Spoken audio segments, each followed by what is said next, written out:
Bienvenidos a un nuevo video de anatomía. En esta oportunidad estaremos revisando el esqueleto apendicular inferior.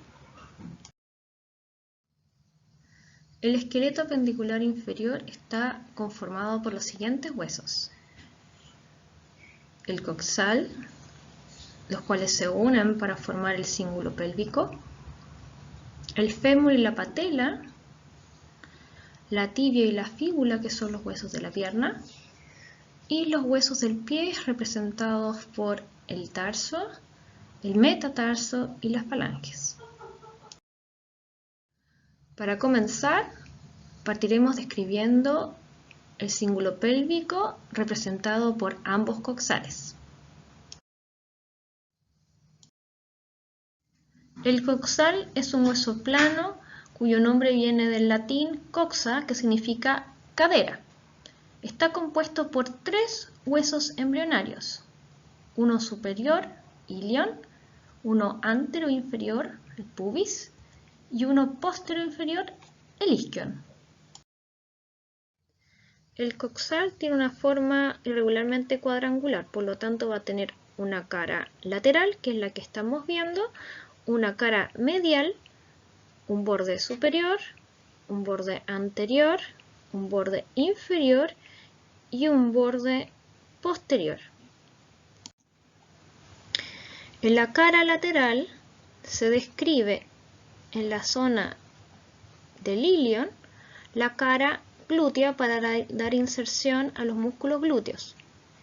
Inferior a la cara glútea se encuentra la fosa llamada acetábulo, la cual en su fondo va a presentar una superficie articular en forma de luna o lunata, con un fondo rugoso para prestar inserción al ligamento teres de la cabeza del fémur.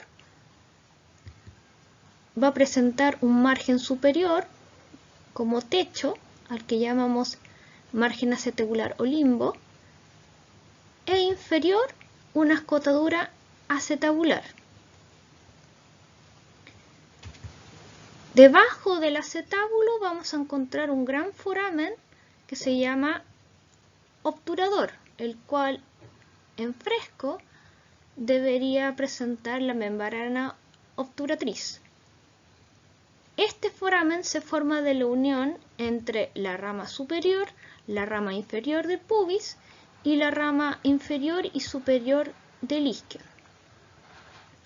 Además, en esta cara, en la región de la rama superior, entre la rama superior e inferior del isquion, vamos a encontrar una superficie rugosa que se llama tuberosidad isquiática, que va a ser el origen de los músculos isquiotibiales. En la cara medial del coxal describiremos de superior a inferior, primero en la zona del ilion, la fosa ilíaca, la cual quedará limitada superiormente por la cresta ilíaca, y posteriormente por una zona rugosa para prestar inserción ligamentosa llamada tuberosidad ilíaca. La tuberosidad ilíaca, a su vez, quedará limitada anteriormente por una superficie articular en forma de oreja llamada faceta auricular, la cual permitirá la unión articular entre el coxal y el sacro, y así formar la articulación sacroiliaca. En la parte anteroinferior de la faceta auricular y por debajo de la fosa ilíaca vamos a encontrar una línea que va a discurrir hacia anteroinferior en dirección al ángulo anteroinferior del coxal, llamada línea arqueada. Esta línea arqueada se continuará en la parte superior del pubis a través de la cresta del pubis para terminar en la saliente anterior, que es la espina del pubis. En la unión, en la parte anterior, de hecho, de la línea arqueada, habrá una región desnuda triangular que se llamará eminencia iliopectínea por encontrarse entre la unión del ilion con el pubis. Y en la unión entre la rama superior e inferior del pubis habrá una superficie articular llamada faceta para la sínfisis púbica, que será el punto de unión anterior entre ambos coxales. Continuando posterior a la rama inferior del pubis, encontraremos la rama inferior del isquion y la rama superior del isquion, para así completar los contornos del foramen obturador. Respecto a los bordes, en el caso del borde anterior de superior e inferior vamos a tener primero la primera saliente, que es la espina ilíaca anterosuperior, seguida de una escotadura innominada, continuando después con otra saliente que es la espina ilíaca anteroinferior. Luego tenemos la eminencia hilopectínea, el pecten del pubis y la espina del pubis. Respecto al borde posterior, tenemos en el ángulo postero superior la espina ilíaca postero superior, seguida de la espina ilíaca postero inferior, la escotadura ciática mayor, la espina ciática y la escotadura ciática menor. Y con esto concluimos la descripción del hueso coxal. Recordemos que el coxal forma parte del cíngulo pélvico, donde ambos coxales se unen por posterior a el esqueleto axial a través del sacro y por anterior se unen entre sí a través de la sínfisis púbica. Existen diferencias anatómicas entre la pelvis masculina y femenina que revisaremos a continuación. Debido a la función reproductora de la pelvis femenina, esta va a ser comparativamente más ancha que la pelvis masculina. De hecho, el orificio mayor y el orificio menor de la pelvis femenina va a ser más amplia que la masculina. Los acetábulos además se van a encontrar más separados entre sí, de ahí el ancho, y van a ser de menor tamaño. El ángulo del pubis va a ser recto, entre 80 y 90 grados, mientras que el masculino va a ser agudo, entre 50 y 60 grados, y la cresta ilíaca va a ser menos alta en comparación a la del hombre. Entonces, de estos dos pelvis, ¿cuál es la masculina y cuál es la femenina? Si ustedes se fijan, en el caso de esta pelvis, la cresta ilíaca llega a la cuarta lumbar, mientras que acá alcanza más o menos en la unión entre L4 y L5. El ángulo púbico acá es más estrecho que acá. Los acetábulos acá se encuentran más separados que estos. Y aquí no se alcanza a ver, pero se nota que el orificio mayor de la pelvis es más estrecho en comparación a esta pelvis de acá. Por lo tanto, la pelvis femenina es la de la derecha. Bueno, a continuación describiremos el fémur, que es de hecho un hueso largo y es el más grande del cuerpo. Como el fémur es un hueso largo, va a tener por lo tanto una epífisis proximal, una epífisis distal y una diáfisis. Ahora vamos a describir primero entonces la epífisis proximal vista desde anterior. Acá lo primero que vamos a observar es una superficie articular que representa 3/4 de una esfera llamada cabeza, la cual va a articular después con el acetábulo del coxal, seguido a distal por el cuello anatómico, el cual se continuará con una línea que se llama línea intertrocanteria porque se encuentra entre dos procesos que se llaman trocánter mayor, que es superolateral, y el trocánter menor, que es inferomedial. Y inferior o distal a estos procesos o macizo trocantérico va a haber una línea imaginaria que va a dividir este macizo respecto a la diáfisis, que se va a llamar cuello quirúrgico. por la vista posterior vamos a volver a toparnos con la cabeza femoral, pero en este caso en el vértice vamos a encontrar una pequeña fosa que se llama fobia o fosita para el ligamento teres, porque aquí se origina un ligamento que termina en el fondo del acetábulo. Distal a la cabeza del fémur se encuentra nuevamente el cuello anatómico, seguido de la cresta ahora intertrocánter, no línea, sino que cresta, que obviamente va a encontrarse entre el trocánter mayor y el trocánter menor, que es infromedial. En una vista posterior, distal al cuello quirúrgico, vamos a tener tres líneas que van de hecho a converger en el borde posterior del fémur. La más lateral de todas, que va a provenir de hecho desde el trocánter mayor, se va a llamar línea glútea.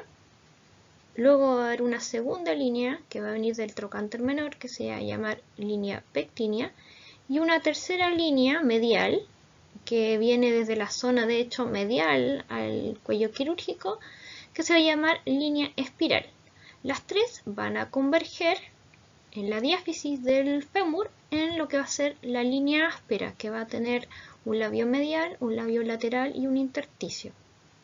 En esta línea áspera hacia la epífisis distal del fémur se va a volver a bifurcar en dos líneas que se llaman crestas supracondilias. En una cresta supracondilia medial que va hacia el epicóndilo medial del fémur y en una cresta supracondilia lateral que va hacia el epicóndilo lateral del fémur. En la epífisis distal del fémur, en una vista anterior, podemos apreciar dos superficies articulares. Una distal llamada tróclea femoral, donde se aloja la patela durante la flexión de rodilla, y una proximal llamada fosa supratroclear o patelar, donde se aloja la patela durante la extensión de rodilla. A ambos lados de la tróclea femoral se encontrarán el epicóndilo lateral y el epicóndilo medial. Y proximal al epicóndilo medial se encontrará el tubérculo aductor que presta inserción al músculo aductor magno. Y en una vista posterior vamos a tener dos superficies articulares que son los cóndilos del fémur. El cóndilo medial siendo más grande tanto en sentido vertical como antero-posterior. Entre ambos cóndilos femorales vamos a encontrar una fosa que se llama fosa intercondilia y a ambos lados de los cóndilos femorales vamos a tener los epicóndilos, uno lateral y uno medial.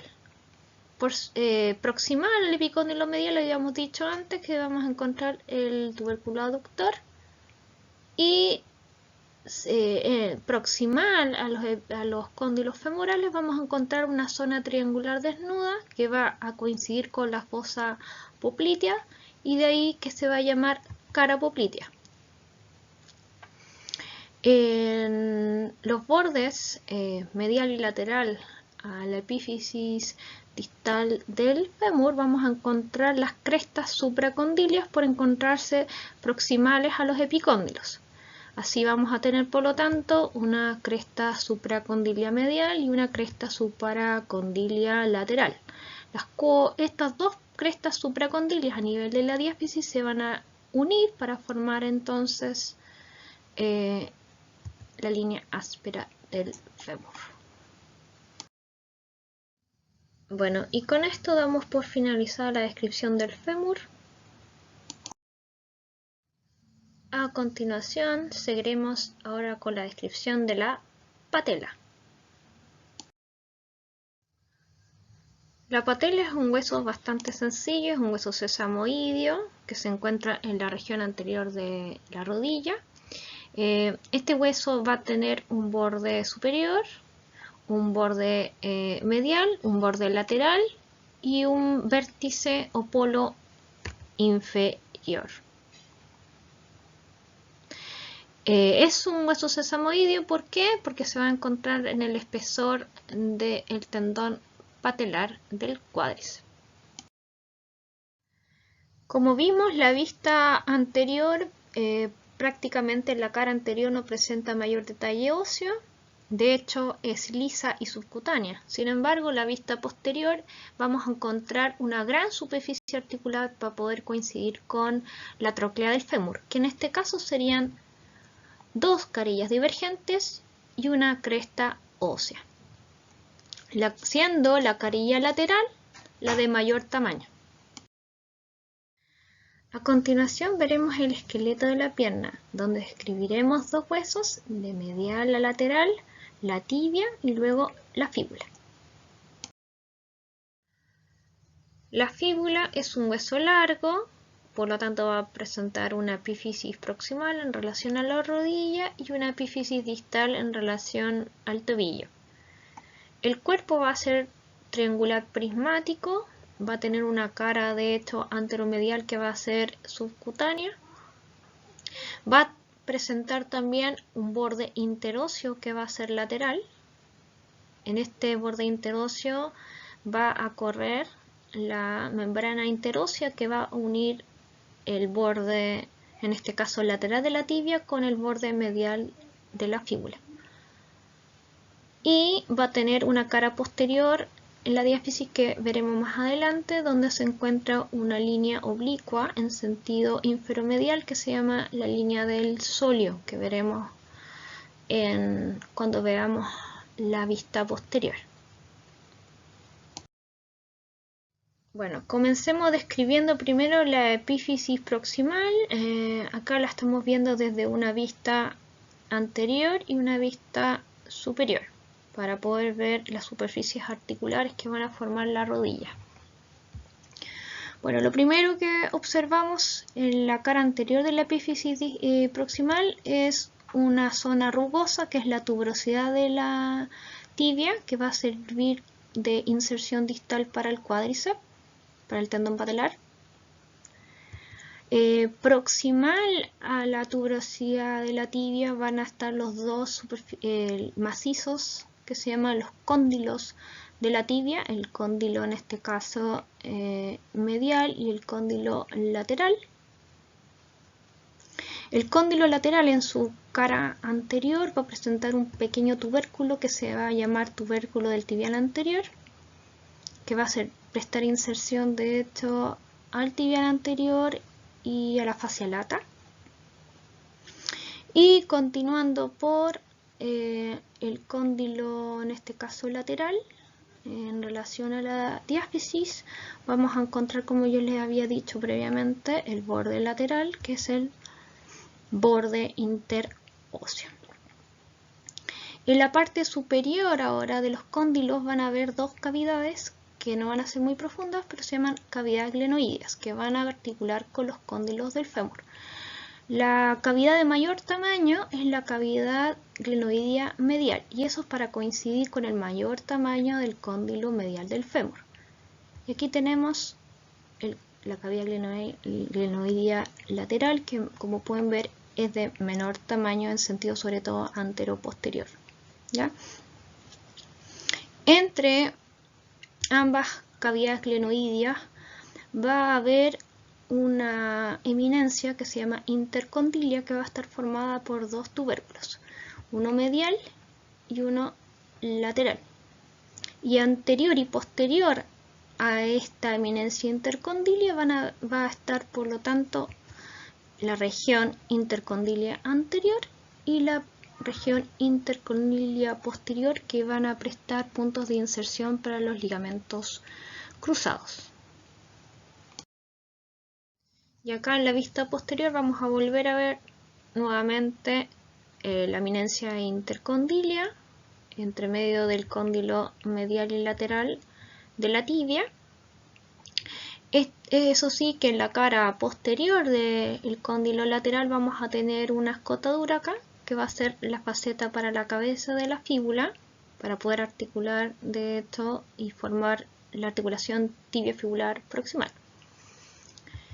Y coronando ambos cóndilos tibiales vamos a tener entonces las cavidades glenoideas medial y lateral para poder articular con los cóndilos femorales. En relación ahora a la diáfisis, más o menos distal a la faceta para la cabeza de la fíbula, vamos a encontrar una línea que va a cruzar la diáfisis en sentido inferior y medial, que se va a llamar la línea del sóleo, que de hecho va a prestar inserción para el músculo sóleo.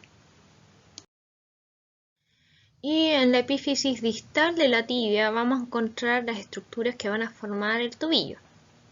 Siguiendo la cara medial de la tibia va a haber una prolongación inferior que va a ser un punto de inserción ligamentosa que se va a llamar el maléolo medial. ¿Ya? Este maléolo medial va a formar de hecho la parte medial del tobillo, como pueden ver ahí. Esa saliente que ustedes observan subcutánea. Hacia inferior, la epífisis distal de la tibia va a tener una carilla articular que va a ser la faceta articular inferior para poder articular con la tróclea talar, que el talo siendo el hueso más proximal del tarso. Y siguiendo el borde interóseo, la epífisis distal va a tener una pequeña escotadura que se va a llamar incisura fibular para poder articular con la epífisis distal de la fíbula.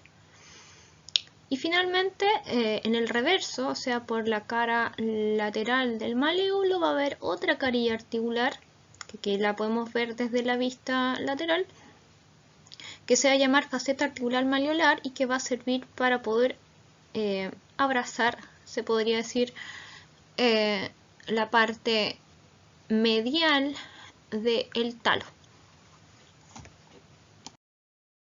Bueno, ya que describimos la tibia, ahora a continuación vamos a describir la fíbula, que como pueden ver es también un hueso largo, ya con una epífisis proximal en relación a la rodilla y una epífisis distal en relación a la parte lateral del tobillo. En el caso de la fíbula, el borde, en este caso medial, va a ser el borde interóseo, como pueden ver en esta imagen. Bueno, aquí tenemos la epífisis proximal de la tibia y como pueden ver tiene forma de corona. Primero va a presentar lo que es la cabeza. Va a estar representado de hecho por la cabeza de la fíbula, en cuyo extremo posterolateral va a tener un ápex o vértice y en su extremo anteromedial va a tener una carilla que es la faceta paratibia.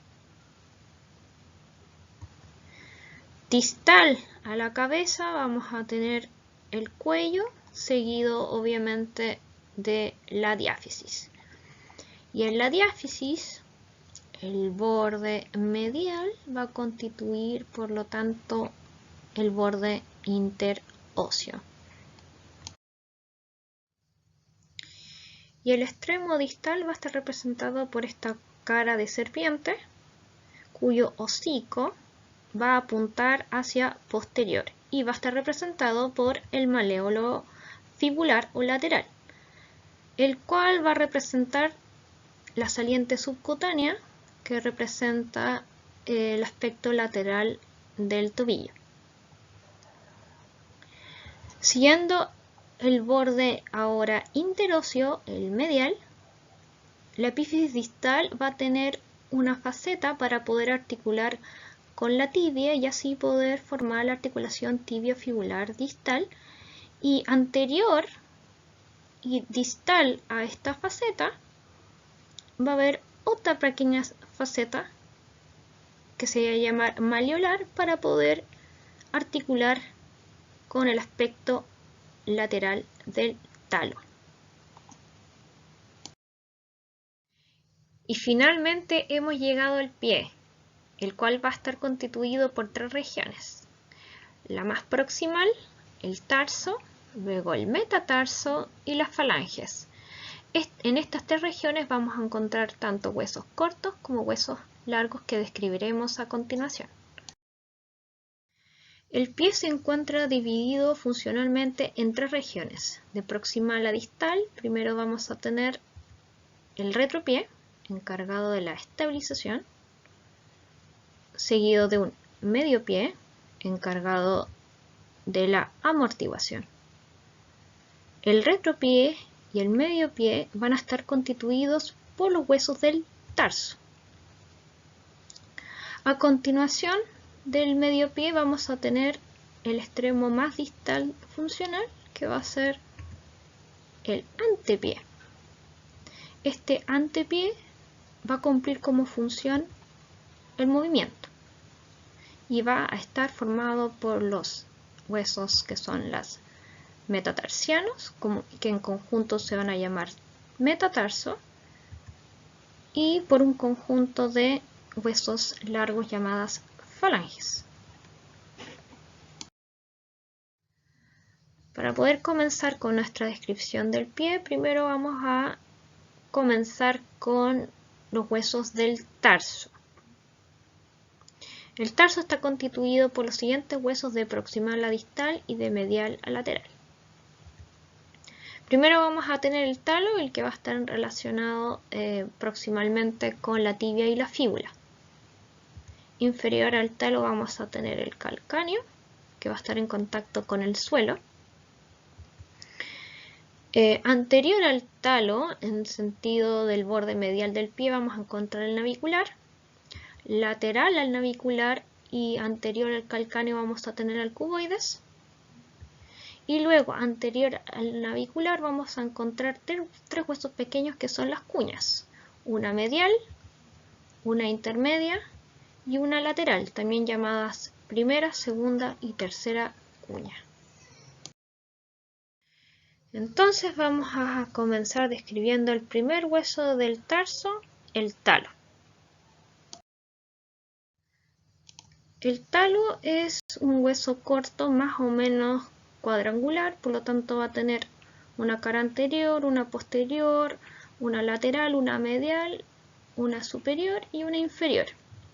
Aquí vamos primero a describir la cara superior desde una vista, por lo tanto, superior. En el extremo anterior vamos a tener una superficie articular convexa para poder articular con el hueso navicular, que se va a llamar cabeza, seguido de una región un poquito más estrecha llamada cuello, que se va a continuar con el cuerpo del talo.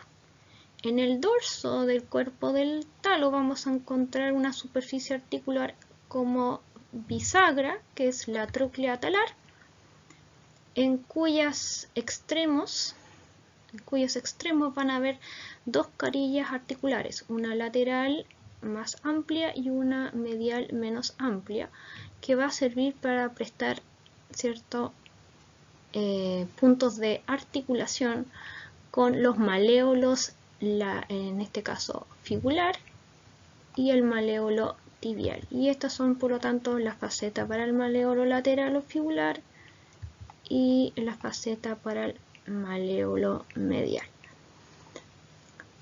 En la parte posterior del cuerpo del talo vamos a presentar en la parte más inferior 2 pequeños tubérculos, uno en el aspecto más lateral llamado tubérculo lateral y uno que se encuentra en el aspecto más medial y por lo tanto se llama tubérculo medial. Estos 2 tubérculos van a servir como puntos de inserción ligamentosa. Acá tenemos la vista lateral, por lo tanto estamos viendo principalmente la cara lateral del talo. Acá nuevamente vamos a tener en la región anterior la superficie convexa articular, que es la cabeza, seguido del cuello, y en el dorso del cuerpo vamos a tener la tróclea, y en este caso en la cara lateral vamos a presentar la faceta maleolar lateral, que es para el maléolo fibular.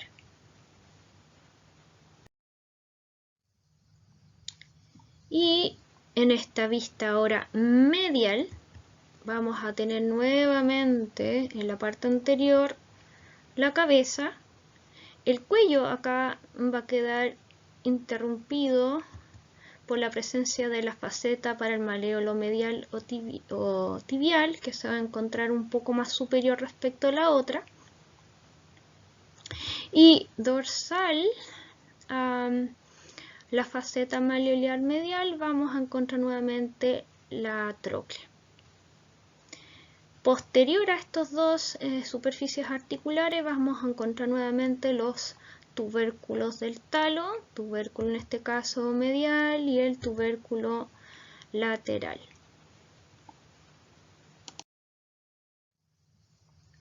Y acá tenemos la vista anterior, donde podemos ver principalmente la convexidad de la cabeza del talo, que va a servir para articular con la cara posterior del navicular.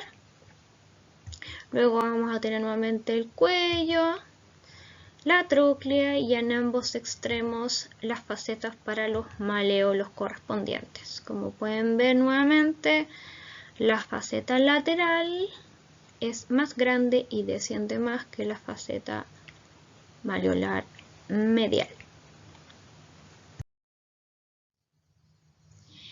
Y acá tenemos una vista inferior, donde van a estar las superficies que van a permitir la articulación entre el talo y el calcáneo o subtalar. Primero tenemos la cabeza.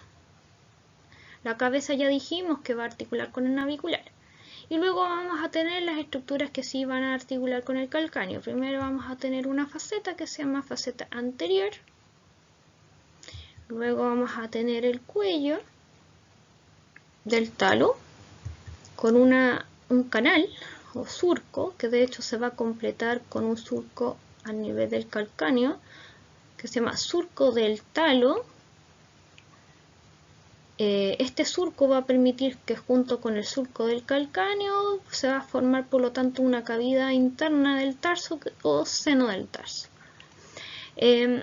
Posterior al surco del tarso vamos a encontrar una faceta posterior para el calcáneo y hacia medial la faceta medial para el calcáneo. En el extremo posterolateral de la faceta posterior vamos a tener por lo tanto nuevamente el tubérculo lateral para prestar inserción ligamentosa. Concluyendo con la descripción del talo, seguimos por lo tanto con el calcáneo. El calcáneo es un hueso corto, más o menos rectangular, que va a presentar también una cara superior, inferior, medial, lateral, posterior y anterior. Se va a encontrar en contacto su cara inferior con el suelo y su cara superior va a articular con el talo, mientras que su cara o extremo anterior va a articular con el cuboides, que es parte del medio pie. Acá estamos viendo la vista lateral, donde el extremo posterior vamos a tener una superficie rugosa para inserción del tendón de Aquiles llamada tuberosidad del calcáneo. Luego vamos a tener en el cuerpo, donde la cara lateral va a haber un pequeño tubérculo que se llama tróclea fibular, lo cual va a servir de polea para el tendón del fibular largo. Luego en el dorso del cuerpo, en la parte posterior, vamos a tener una faceta de hecho se llama faceta posterior para articular con el talo y así formar parte de la articulación subtalar. Y en la parte anterior de esta faceta vamos a encontrar el surco del calcáneo, que va a formar parte del seno del tarso, que es la cavidad interna subtalar.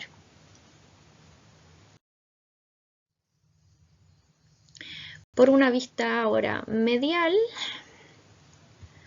nuevamente en el extremo posterior vamos a tener la tuberosidad. En el dorso vamos a encontrar principalmente dos nuevamente carillas articulares, que son la faceta posterior y la faceta anterior para el talo. Y desprendiéndose desde la cara medial, una prolongación cuadrangular llamada sustentáculo tali, que sirve de hecho para sostener el aspecto medial del talo. Sobre el sustentáculo tali va a estar, por lo tanto, la faceta medial talar. Y en el extremo posterior, en relación a la tuberosidad, vamos a encontrar un pequeño tubérculo que se llama tubérculo calcáneo. En una vista posterior, nuevamente vamos a encontrar en el extremo posterior inferior la tuberosidad. En el dorso vamos a encontrar nuevamente las superficies articulares para el talo, en este caso la faceta posterior, la faceta medial por encima del sustentáculo tali y la faceta anterior. Entre la faceta anterior y posterior va a estar el seno del tarso y el surco del calcáneo, que junto con el surco del talo van a formar el seno del tarso, que sería como una especie de túnel carpiano para el pie. Y en la vista anterior nuevamente vamos a encontrar en el dorso del calcáneo la faceta posterior para el talo, seguida de la faceta medial para el talo, que se encuentra sobre la prolongación medial, que es el sustentáculo tali, seguido anteriormente por la faceta anterior para el talo. Y acá tenemos otra faceta que no la podíamos ver de ninguna otra vista, que es una superficie en forma de silla de montar llamada faceta para el cuboides, justamente para articular con este hueso. Y con la descripción del calcáneo, por lo tanto, terminamos de describir el tarso. Los otros huesos del tarso no los describiremos en detalle como lo hicimos con el talo y el calcáneo debido a su significancia principalmente clínica. Y ahora, a continuación, describiremos por lo tanto los metatarsianos. Los metatarsianos son un conjunto de 5 huesos largos que se encuentran en la región del antepié. Se nombran de medial a lateral como primero, segundo, tercero, cuarto y quinto metatarsiano. Como son huesos largos, van a presentar por lo tanto un extremo proximal relacionado con el tarso y un extremo distal relacionado con las falanges proximales de cada uno de los dedos. Para cada uno de los dedos, las epífisis proximales se van a relacionar con uno de los siguientes huesos. En el caso de el primer metatarsiano, la base del primer metatarsiano se va a relacionar con el extremo anterior de la cuña medial. El segundo metatarsiano, que corresponde al eje del pie, no solo va a articular con la cuña intermedia, sino que va a quedar encajonado entre la cuña medial y la cuña lateral. Luego, el tercer metatarsiano se va a relacionar con la cuña lateral y el cuarto y quinto se van a relacionar con el cuboides.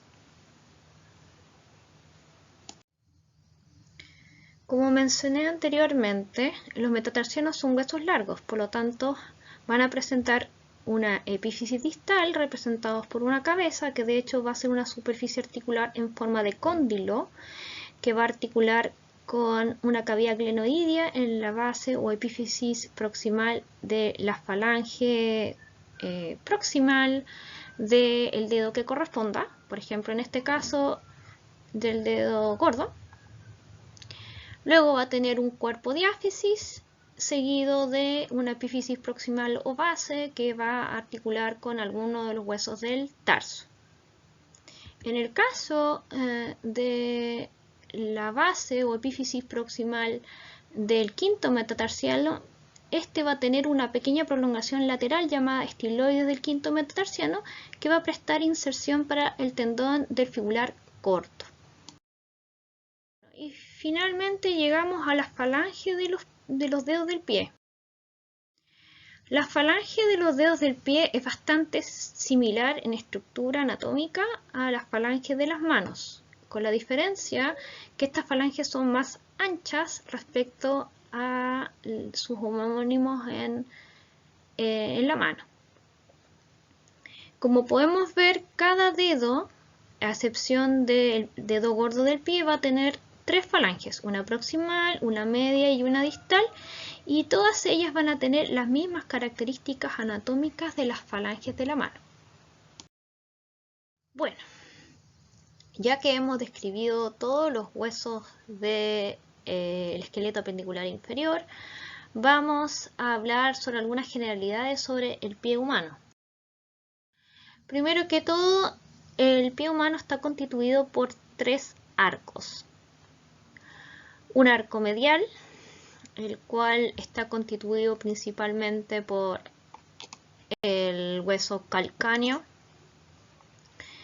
el talo, el navicular, la cuña medial y el primer metatarsiano, que de hecho el apoyo aquí va a estar en la cabeza del primer metatarsiano, y obviamente las falanges que le corresponden al dedo gordo del pie.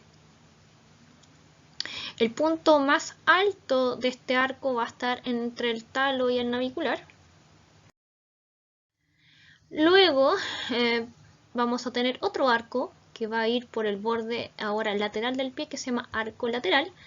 Este arco, eso sí, es menos pronunciado que el arco medial y también comienza en su apoyo en el calcáneo, seguido del cuboides, que va a ser el punto más alto en su unión con el calcáneo, seguido de el quinto metatarsiano, la cabeza del quinto y las falanges del dedo menor. Y finalmente otro arco que puede ser visto desde anterior, que es el arco transverso. Este se forma a partir del arco que se produce por la disposición de los huesos del medio pie, donde las 3 cuñas y el cuboide se disponen en forma de arco, donde la cuña intermedia queda más alta, colocando entonces la cabeza del segundo metatarsiano en la cúspide de este arco.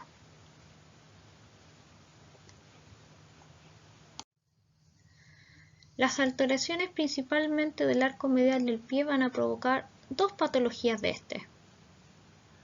Una llamada pie plano, donde el arco medial disminuye, y otra que se llama pie cabo, donde es un aumento exacerbado del arco plantar medial.